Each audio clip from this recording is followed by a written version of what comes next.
What's up, y'all? This is Docs out here. This video is going to be about stutter step generator weaving with the new Demon Hunters set.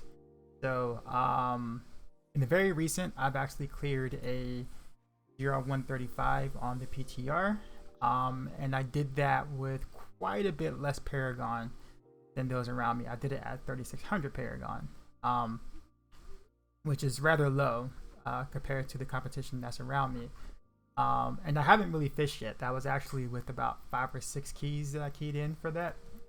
So I got a lot of questions about how I managed to pull that off and things. And so when people kind of see me stream it a little bit, they say, oh yeah, we have the same playstyle. The playstyle is pretty similar, but there's some nuances to this mechanic and things that I think not everybody's really aware of. So I'm going to use this video to kind of talk about that first. But first, let's talk about weaving in general. So in case you are not aware of what that is or what that looks like, is basically you end up strafing first, and then you use a generator while you're still strafing. So technically you'll be holding down the strafe button, and then you'll fire your generator in between. And actually, let me change so it's a little easier to see. Do that. Yeah, okay. So I'm strafing now, and then I'm pretty much using a generator in between the shots, holding down strafe while hitting a primary of my choice. And this is what we call stutter step generator weaving. Okay, so the important part about this, though, that you have to understand is that you can't weave faster than 2 attacks a second.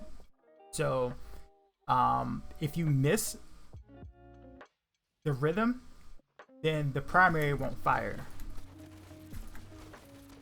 like that. So when you're doing this, you have to kind of like figure out the rhythm, like get used to the rhythm of what that feels like, of what 2 attacks a second feels like. So therefore you can make sure that you don't miss that window, as you see me doing there. There we go. Yeah, and this is actually a little harder than it seems to keep up during a rift. But another reason why this is very important is because also when you're strafing and your generators are being fired by your by strafing with the set, you're getting about four attacks per second. So you're getting like 4 projectiles per second. So what happens is when you strafe weave at 2 attacks per second, you end up firing your primary along with the first strafe projectile primary, essentially giving you 6 arrows a second. Now, if you don't do it at 2 attacks per second, if you're a little slower, then the arrow, the primary from strafe, won't fire. It'll stop.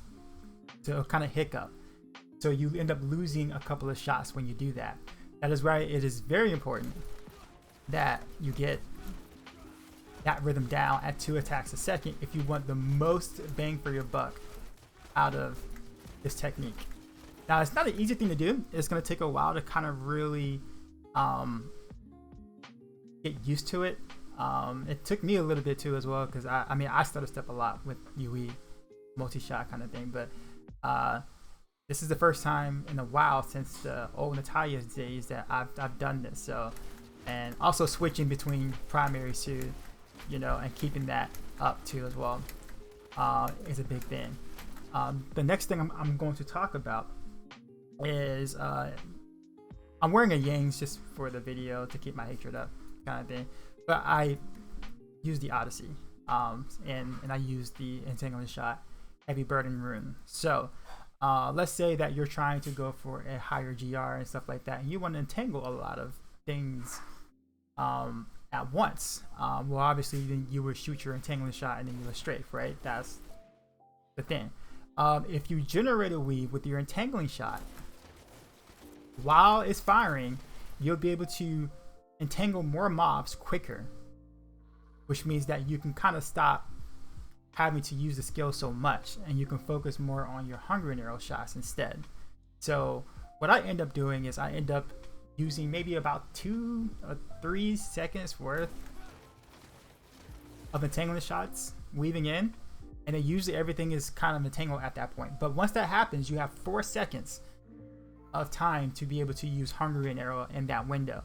Okay, so if you're generated weaving with this, then you have a maximum of about 7 hungry arrows you can shoot in that time frame, but that's only if you frame perfect it, you know. So once everything's entangled, you got 4 seconds. You got 1, 2, 3, 4, 5, 6, 7 before you have to cast an entangling shot to refresh all of those entangling chains that's already there. So once everything is entangled, you don't have to keep using entanglement shot anymore. You just have to refresh it once every,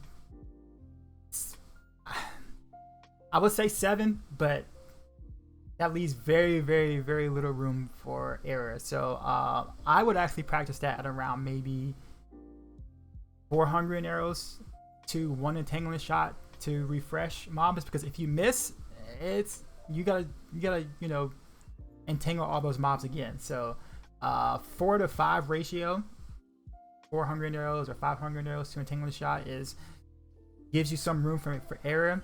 7 is the absolute most efficient, but if you can't get 7, then 5 is probably the good number to shoot for, or even 4 or 5 is okay. In my 135 clear, I did 6 to 1 and things like that. So but I practiced this quite a bit to make sure that I can get this, you know, get the frame perfect cast down. But this can also be used in your speed runs and stuff like that, and whatnot. It doesn't matter which generator you use. It doesn't matter which strafe rune you use of any nature. It's just it just matters that you get the mechanic down pretty fluent. Now, of course, this isn't the only way to play this set. This is the way that I choose to play this set because I like to be glass cannon. That's just the way I am. I do all buffs, as you see here. Actually, let me make sure I got my things right. Yeah. So I do all buffs. I use Zays. I didn't even use Stricken on that 135. I actually didn't need Stricken. The Rift Guardian went down in like a little over 2 minutes, and that was it, which is really good. But I went all damage buffs here.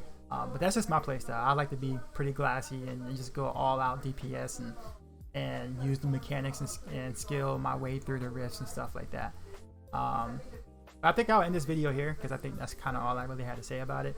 But if you like what you saw, leave a comment below. You can also catch me streaming at www.twitch.tv/Dioxide. I usually stream on night times. You can kind of see this in action if you want. Pretty cool stuff, honestly. Other than that, thanks for watching. Peace.